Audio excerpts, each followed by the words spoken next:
रात के आसमान में चांद हमेशा एक सा लगता है, एक शांत ठहरा हुआ साथी जो हर रात हमें वही मिलता है। विज्ञान की किताबों में हमें बताया जाता है कि पृथ्वी से चांद की औसत दूरी लगभग 3,84,400 किलोमीटर है। लेकिन समस्या ये है कि मानव मस्तिष्क इतनी बड़ी संख्या को आसानी से समझ नहीं पाता। 4 लाख किलोमीटर के करीब की दूरी हमारी रोज़मर्रा की समझ से बहुत परे है। दूरी का सही अंदाज़ा न होने के कारण हम अक्सर ये मान लेते हैं कि चांद अपनी जगह पर स्थिर और अपरिवर्तनीय है। इस दूरी को समझने के लिए ज़रा इसे अपनी रोज़मर्रा की ज़िंदगी से जोड़कर देखते हैं। मान लीजिए कि आप एक कार में बैठकर बिना रुके सीधा चांद की तरफ हाईवे की स्पीड से जा रहे हैं। वहां पहुंचने में आपको लगातार 160 दिन तक गाड़ी चलानी होगी। अब मान लीजिए हम स्पीड बढ़ा देते हैं और एक कमर्शियल हवाई जहाज़ से ये सफ़र तय करते हैं। फिर भी इस रफ्तार पर आपको चांद तक पहुंचने में बिना रुके करीब 20 दिन लग जाएंगे। लेकिन यहाँ एक दिलचस्प पेच है। अगर आप सच में ये सफ़र तय करने निकले तो वो 3,84,000 किलोमीटर का आंकड़ा आपकी यात्रा के दौरान ही बदल जाएगा। चांद को किसी फिक्स इंची टेप से नापना नामुमकिन है, क्योंकि ये औसत दूरी हकीकत में एक चलते फिरते लक्ष्य को दर्शाती है। इस सच्चाई को समझने के लिए हमें अपनी कारों और हवाई जहाज़ों से बाहर निकलकर पूरे ग्रह को अंतरिक्ष के नज़रिए से देखना होगा। हम अक्सर ये कल्पना करते हैं कि अंतरिक्ष में चीज़ें एक बिल्कुल गोल और सटीक घेरे में घूमती हैं, लेकिन चांद पृथ्वी के चारों ओर एक अंडाकार कक्षा में घूमता है, जिसे हम इलिप्टिकल ऑर्बिट कहते हैं। इस खिंचे हुए रास्ते की वजह से चांद कभी पृथ्वी के बहुत करीब आता है तो कभी दूर चला जाता है।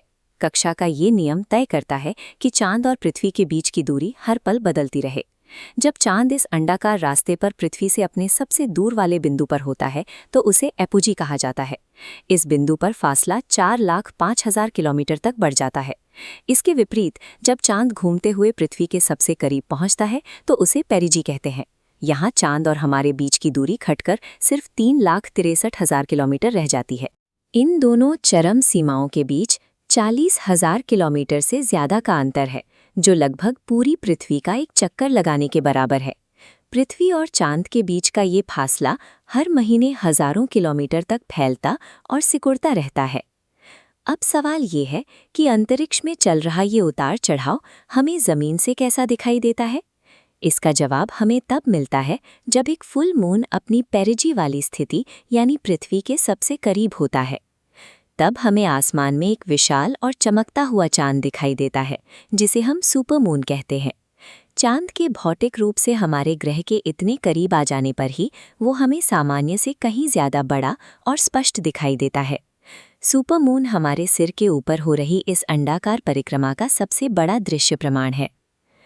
अंतरिक्ष के इस वीरान और ठंडे विस्तार को देखकर कभी-कभी ये दूरी बहुत ज्यादा लग सकती है, लेकिन जब ये ऑर्बिट चांद को हजारों किलोमीटर करीब ले आता है तो वो भौतिक दूरी एक गहरे एहसास में बदल जाती है। अगली बार जब आप रात में चांद को देखें तो याद रखिए, वो भले ही 3.84 लाख किलोमीटर दूर हो, लेकिन उसकी ये निरंतर परिक्रमा उसे हमेशा हमारे दिलों के करीब रखती है। ऐसी ही रोचक जानकारी के लिए हमारे चैनल को लाइक, शेयर और सब्सक्राइब जरूर करें।